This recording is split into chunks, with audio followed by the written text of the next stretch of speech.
I'm Chris Wise. I'm the program manager of the Seabird Rehabilitation Center of the Marine Science Center, and today I want to talk to you a little bit about what we do inside our clinic. So the mission of the Bird Center really was to offset the amount of injured wildlife that is encountered on the beaches in Volusia County. Obviously, Volusia is a large county, lots of coastline, and also lots of species living there and utilizing it, along with many different species of birds. So in order to accommodate all the injuries, the county created the Marine Science Center to do sea turtles and then birds that were also impacted by beach activities and beach driving. So we see about an average of 1,200 birds a year and many different species. We see from pelicans to great blue herons to eagles to mockingbirds and other songbirds and migratory birds. Usually the public is going to encounter an injured bird first.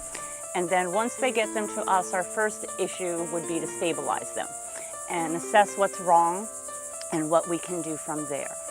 And then each injury and the species of the bird, how it lives, how it hunts, does it migrate, all of that actually plays a factor into how well it can survive from its injury.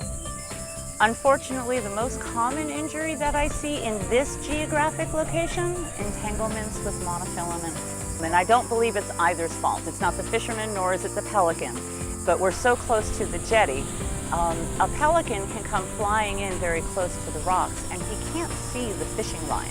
So he'll literally fly right through it, and we've had to chase a pelican who's not only carrying the line, he's flying with the fishing pole behind him, and you're running down the beach trying to catch him. We do surgeries, we pin broken wings, although the hook and line do sometimes require surgery. Many times they ingest them, and then we have to go in and endoscope. Sometimes we can retrieve it with a little tiny hook on the end of the endoscope, but sometimes we can't. And then we would have to externally make an incision and remove the hooks.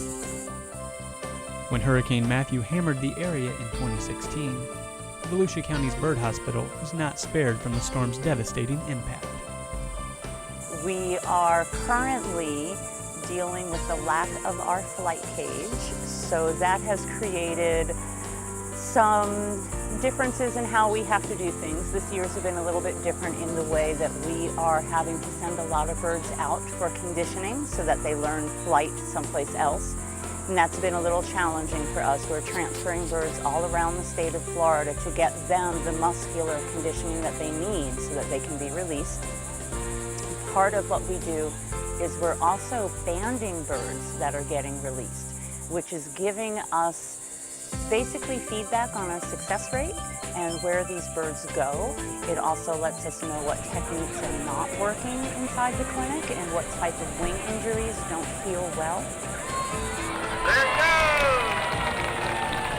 goes! And the best advice to protect the birds? Don't feed them.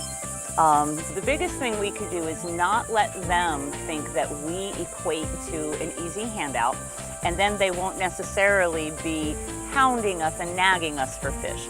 Ready to volunteer or make a financial gift? Learn more at the Friends of the Marine Science Center Facebook page. Plan your next adventure at the Volusia County Marine Science Center. Visit marinesciencecenter.com for exhibit hours and admission information.